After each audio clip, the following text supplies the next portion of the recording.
Je m'appelle Gregory Ryan, je suis sculpteur américain et sculpteur surtout des pièces monumentales en fonte de bronze et fonte d'aluminium. Nous avons parlé dès le départ de l'idée de créer une série des pièces sculpturales qui emmènent en fait le visiteur, les gens qui vivent en fait dans l'immeuble aussi, qui les emmènent vers l'intérieur de l'immeuble.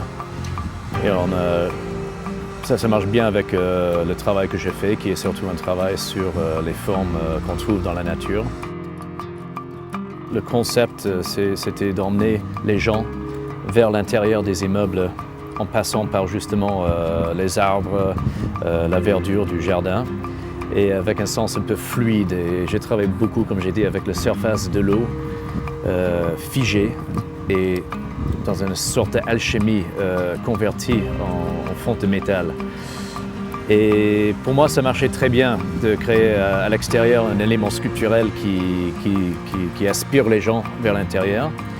Et dès qu'ils ouvrent les portes, la première chose qu'ils vont voir, c'est en fait la pièce qu'on a assisté à couler aujourd'hui. Une autre œuvre, un de ces murs d'eau en fait, j'appelle ça, ce qui est littéralement de l'eau qui est en fait en mouvement.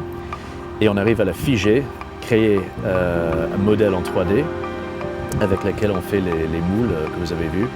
Et ensuite, on coule le métal liquide dedans. Alors pour moi, c'est toute une question de fluidité et de mouvement avec le rapport de cette architecture. C'est aussi un matériel qui résiste très bien à l'extérieur, mais surtout c'est le rapport que ça a avec la lumière. Ça arrive à refléter et refracter en fait la lumière dans des façons extrêmement intéressantes. À fil du temps dans une journée, avec le passage du soleil, vous allez avoir des milliers de versions de la même pièce en fait, juste vis-à-vis des changements de la lumière et les reflets. Et aussi, c'est un matériel très noble, je trouve, comme le bronze, le fond d'alu. Ça me plaît beaucoup et moi je suis fondeur, hein. Je fonds toutes les pièces et je trouve que c'est un grand luxe de pouvoir faire ça.